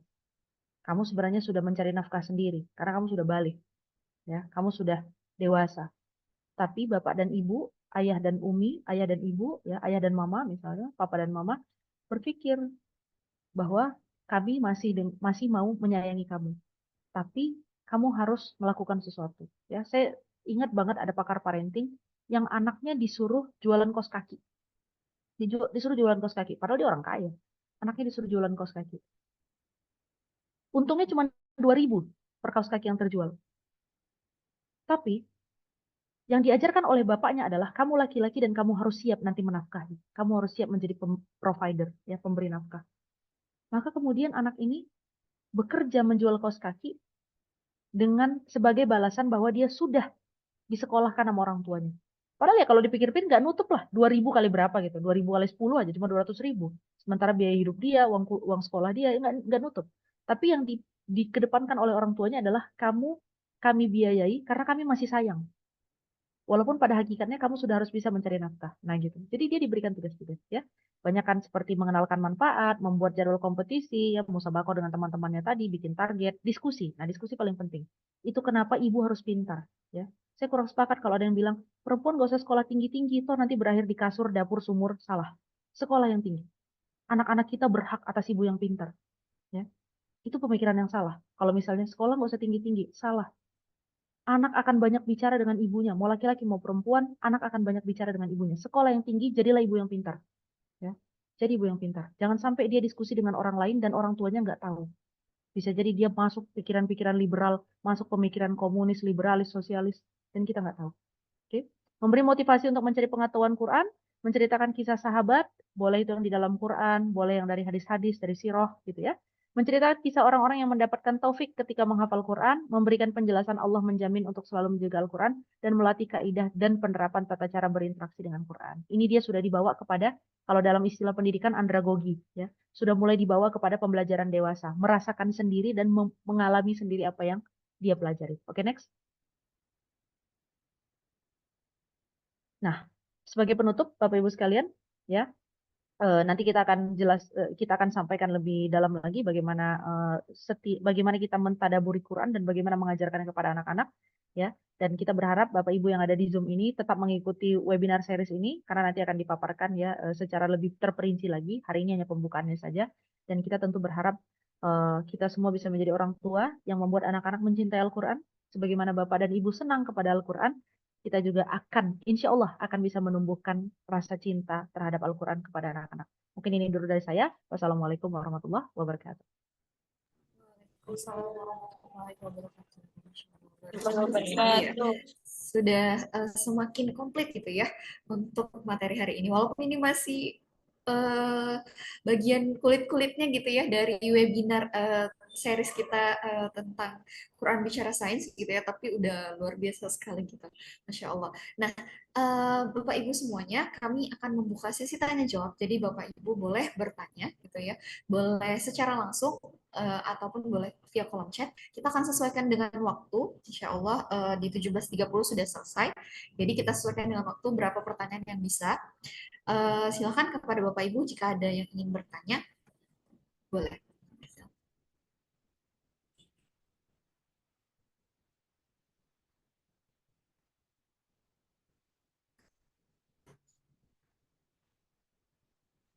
Oke, ada pertanyaan yang masuk. Oke, pertanyaannya izin saya bacakan dari Bu Yeni Afiah. Pertanyaannya, jika dalam pendidikan tersebut ada fase yang terlewati, misal tahun tidak ada keteladanan dari orang tua. Sebagai guru, apa yang harus kita lakukan? Skip sesuai usia atau penuhi dulu fase yang terlewat?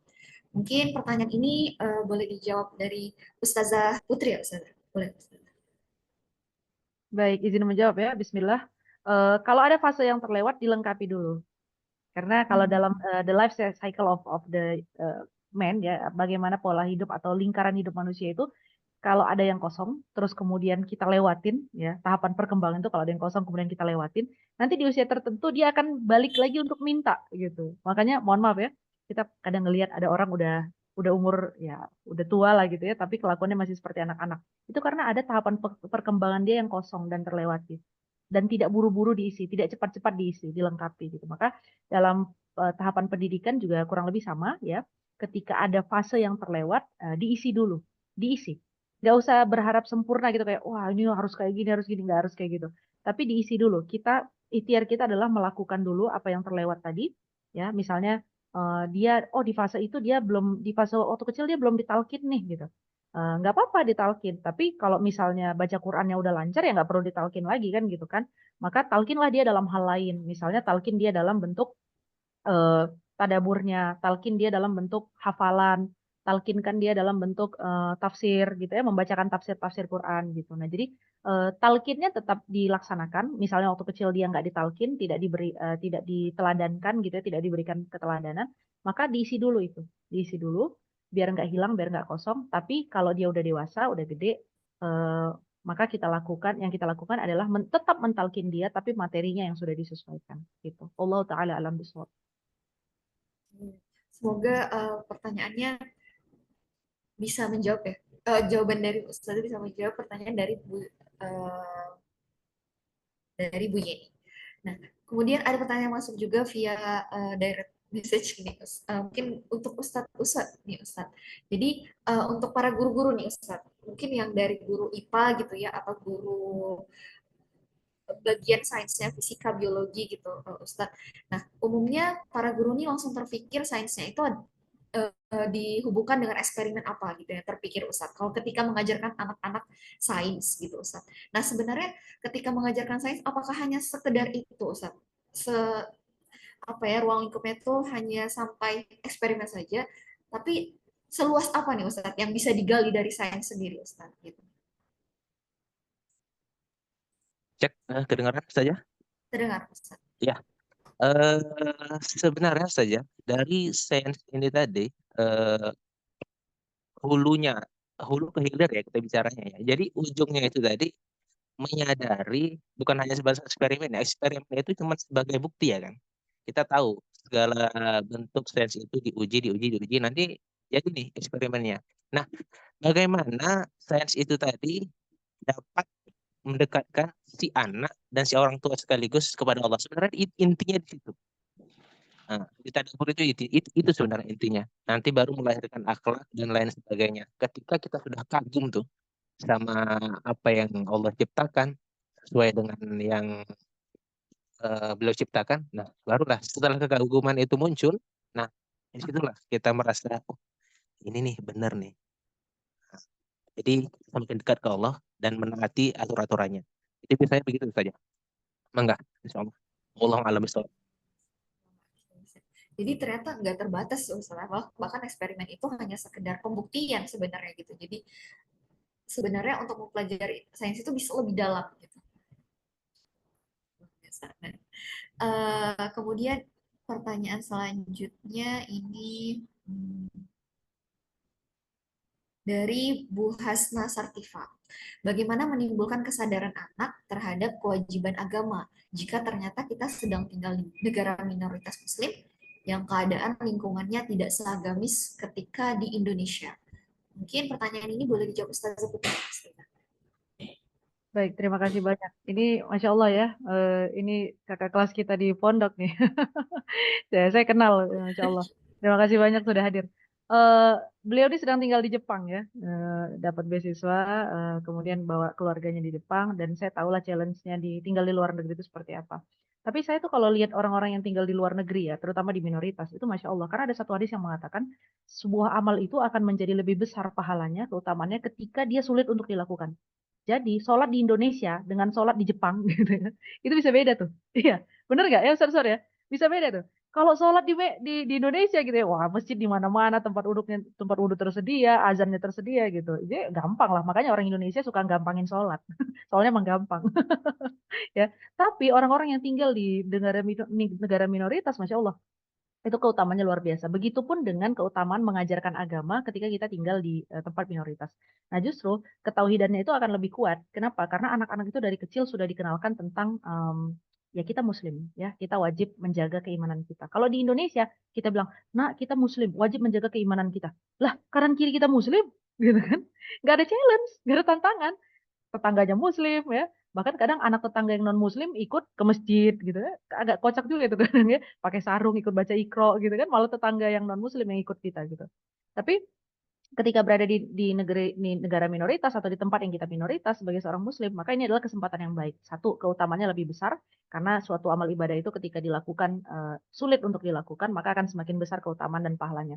Yang kedua adalah bagaimana kita menimbulkan kesadaran anak terhadap kewajiban agama adalah dia harus dikenalkan.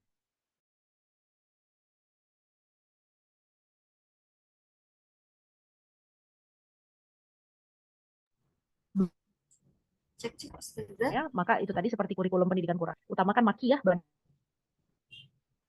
Terputus nih sepertinya Ustazah. baru kita bicara rukun Islam. Ya.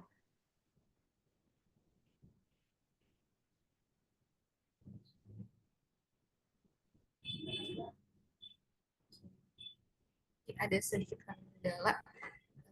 Sambil kita tunggu sebentar ya, Bapak Ibu.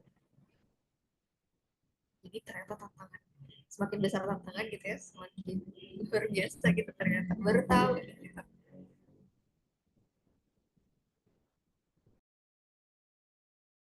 Oke, mungkin kita lanjut ke pertanyaan selanjutnya. Mungkin boleh dari Ustadz. Jadi umumnya sekarang itu kan mungkin banyak sekolah-sekolah tahfiz ya Ustadz gitu ya, yang targetannya itu adalah hafalan gitu. Nah, sehingga guru gitu ya ataupun kurikulumnya dibuat untuk menuntaskan target ini gitu Ustadz. Nah, menurut Ustadz itu bagaimana Ustadz? Dan bagaimana seharusnya sikap orang tua? Aduh. Izin menjawab ya, saja ya. Iya. Ini saya menjawab sesuai dengan pengalaman saja ya. Soalnya ada yang memang kita tahu, alhamdulillah saya juga dulu pernah di tahfiz juga pernah sekitar 2 tahun dulu di Jogja. Jadi saya benar-benar tahu bagaimana target dan lain sebagainya. Di situ ada tiga macam ya saya yang kita tahu. Bapak Ibu semuanya itu pertama itu ziyadah, ya itu yang menambah hafalan ya, menambah hafalan secara konstan itu ziyadah. Nah baru setelah ziyadah itu hukumnya sunnah saja, ya Bapak Ibu ya. Ziyadah itu menambah hafalan itu sunnah, kemudian murojaah itu mengulangi hafalan yang sudah kita hafal. Nah itu yang wajib. Nah, jadi kalau seandainya kita hafalnya tuh sedikit, nah kita punya kewajiban, misalnya kita hafal 1 juz. Nah, jadi kita punya kewajiban tuh untuk mengulangi juz itu.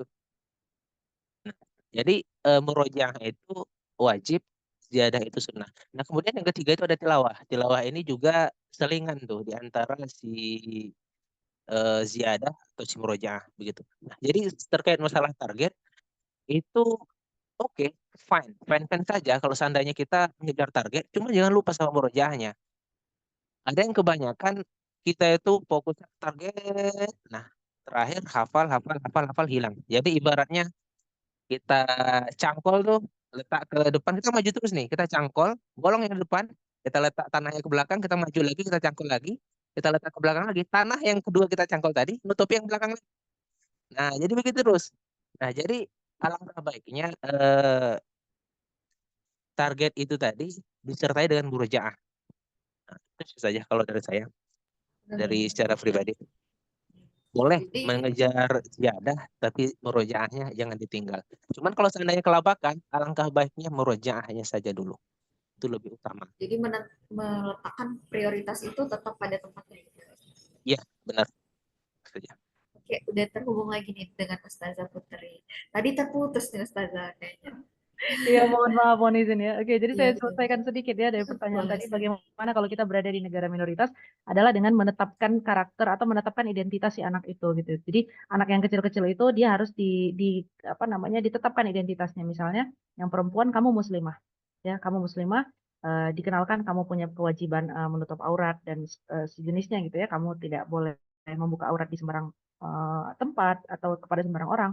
Terutama kita ketika berada di daerah minoritas gitu ya, yang mana aurat perempuan bagi perempuan kafir, jadi gini, aurat perempuan muslimah bagi perempuan kafir adalah sama seperti aurat yang lain. Artinya sama seperti aurat penuh ya, Mbak, mohon maaf, sama seperti aurat penuh. Jadi sebagaimana kita tidak boleh memperlihatkan aurat kita di hadapan lawan jenis, maka kemudian itu juga yang terjadi ketika kita berhadapan dengan wanita bukan muslim atau wanita kafir. Nah, itu harus dijelaskan. Lalu yang laki-laki juga kamu punya kewajiban sholat ya dan segala macam.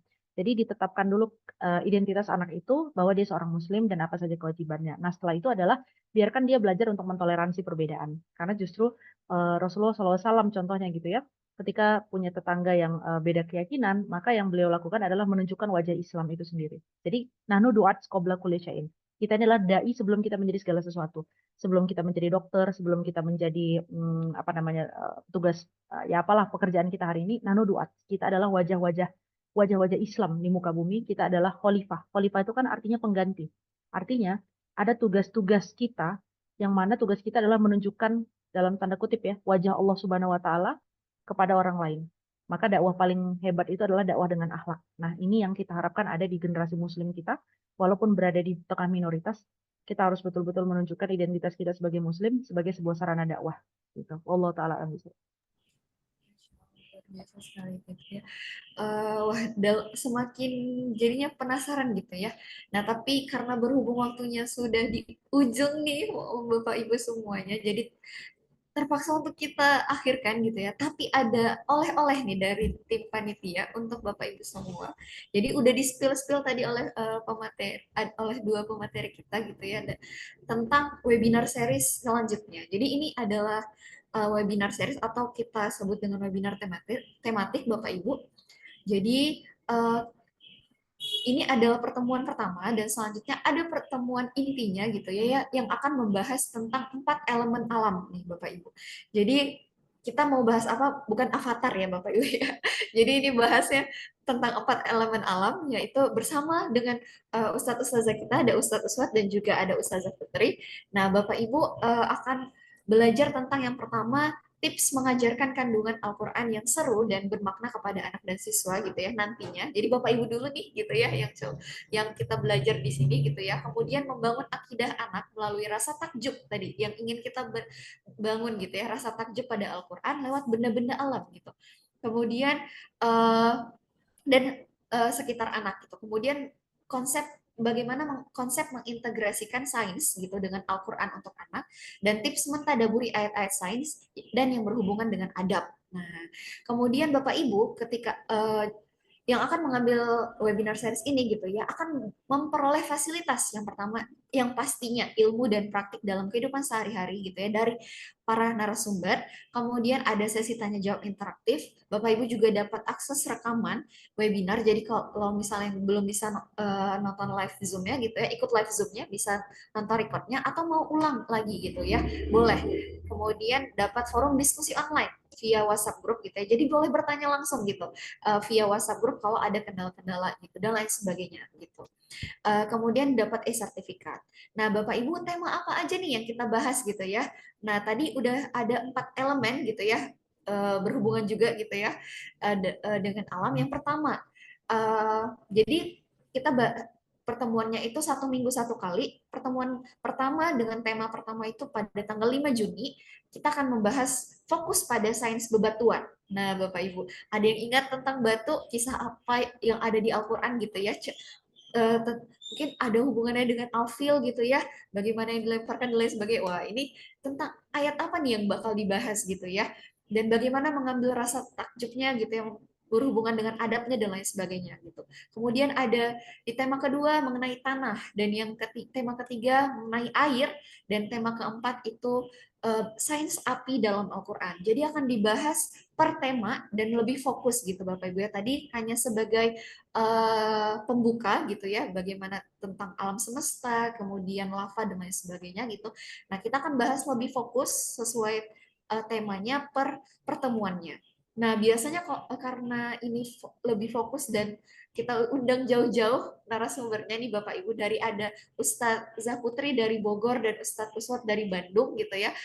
Investasi belajarnya ini nggak main-main sebenarnya Bapak Ibu. Tapi gitu ya, khusus untuk Bapak Ibu semua gitu ya yang ingin mendaftar gitu ya, Bapak Ibu cukup membayar minimal 30.000 per tema. Kenapa kita minimalkan? Jadi ini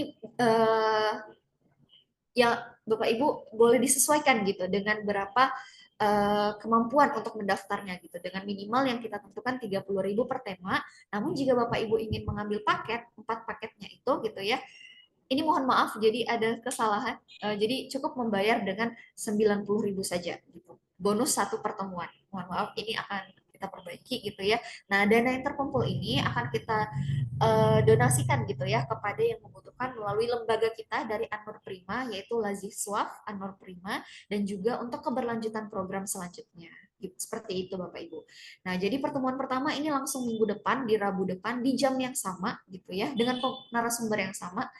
Nah, jadi Bapak Ibu yang ingin ikut gitu ya, ayo kita belajar bareng tentang 4 tema sains ini gitu ya, secara lebih fokus gitu ya.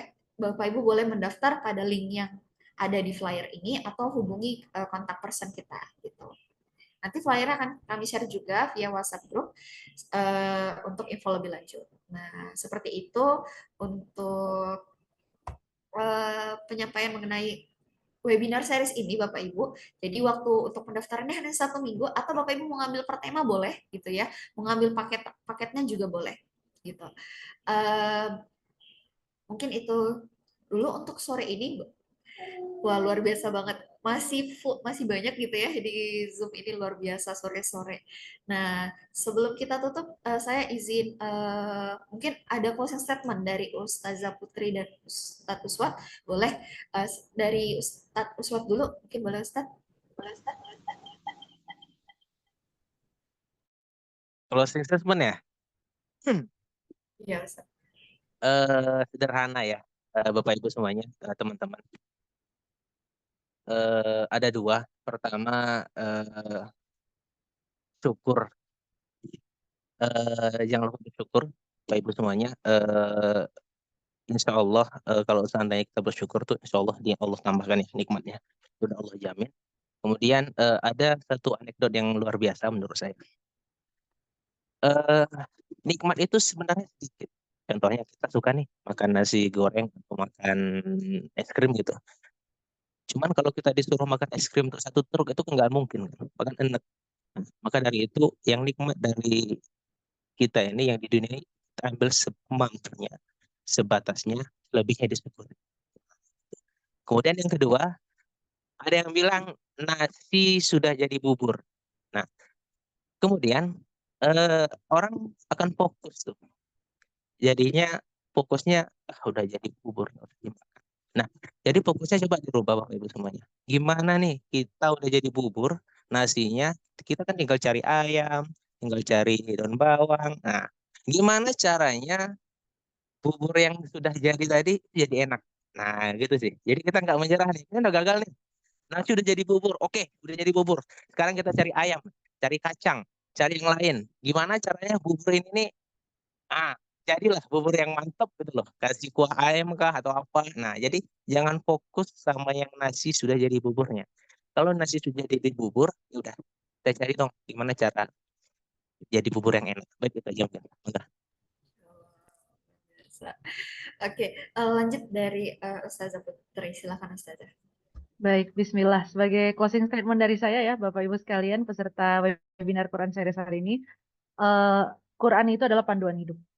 Jadi kalau pengen hidup itu bingung, sering galau, ya, pengen hidup susah, dikit-dikit nggak tahu jalan, gampang, tinggalin aja Al-Quran. Ya, gampang, tinggalin Al-Quran. Itu berlaku sebaliknya. Kalau mau hidup mudah, terbimbing, terpimpin, ya. Kalau ada masalah dikit, kita bisa cepat cari solusinya. Kalau ada yang kita bingung, kita bisa tanya langsung ke Al-Quran. Kita bisa mentadaburi dan memahami apapun yang Al-Quran sampaikan kepada kita. Ya, itu adalah sebaik-baiknya hidup dan itu hanya akan didapatkan oleh orang-orang yang konsisten menjaga hubungannya dengan Al-Quran. Karena Al-Quran itu bukan makhluk Allah, seperti yang tadi disampaikan. Al-Quran adalah part of Allah. Karena Al-Quran itu kalamullah. Sebagaimana ketika seorang putri bicara, maka perkataan itu adalah milik putri. Maka begitupun ketika kita bicara Quran, Quran adalah kalamullah, maka perkataan Allah itu adalah bagian dari Allah sendiri. Itu kenapa kalau kita meninggalkan Al-Quran, siap-siap hidup itu susah. Ya. Nah, begitupun Bapak Ibu sekalian, kayak mana ya cara mendidik anak yang mudah? Bagaimana ya cara mendidik anak agar bisa cinta agamanya? Jangan lari dari panduannya. Panduan kita kan cuma satu, manual book kita cuma satu, yaitu adalah Al-Quran. Dari kita lahir sampai kita mati, sampai nanti kita berada di akhirat, sampai nanti kehidupan setelah kematian, semua sudah ada panduannya dalam Quran. Masalahnya, kita yang ninggalin Quran. Kita yang ngejauhin Quran. Dan Quran malah diambil sama musuh-musuh Islam untuk disalahgunakan. Di mana orang-orang muslimnya? Ya. Kami bersyukur sekali, saya jujur bersyukur sekali diberikan kesempatan untuk ada di webinar series ini. Saya bertemu dengan Ustadz Uswat, ya, beliau dari ITB, dan kemudian juga punya landasan ilmu karena kami dari pesantren yang sama, gitu ya. Jadi sehingga saya berpikir bahwa Masya Allah, ini satu peluang yang luar biasa untuk membumikan Al-Quran, agar orang-orang bisa lebih cinta Al-Quran. Jadi Bapak Ibu sekalian, untuk hidup kita sendiri, untuk hidup orang lain, untuk keluarga, untuk anak, untuk siapapun. Ketika kita pengen hidup kita mudah, dan ketika kita ingin orang lain hidupnya mudah, jangan pernah tinggalkan Quran. Atau kalau memang mau hidup susah, tinggalkan Al-Quran sejauh-jauhnya. Terima kasih. Wallahu a'lam bishawab. Assalamualaikum warahmatullahi wabarakatuh. Waalaikumsalam. Insyaallah, dengan berakhirnya closing statement dari kedua narasumber kita hari ini, Bapak Ibu, maka berakhirlah webinar kita sore hari ini. Walau singkat, tapi sepertinya sangat daging banget gitu ya. Dan semoga menjadi ilmu yang bermanfaat untuk kita semua. Untuk menutup, marilah kita tutup bersama-sama dengan membacakan hamdalah, alhamdulillahirobbilalamin, dan marilah kita bacakan doa penutup majelis.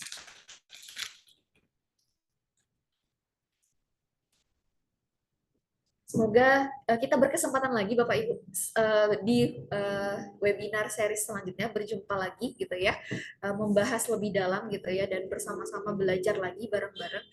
Semoga kita diberikan kesempatan untuk bertemu lagi. Saya izin tutup mewakili panitia di sini. Mohon maaf jika ada kesalahan. Dan saya ucapkan terima kasih banyak kepada Bapak Ibu yang sudah bergabung bersama Zoom kita pada sore hari ini. Saya izin tutup. Assalamualaikum warahmatullahi wabarakatuh.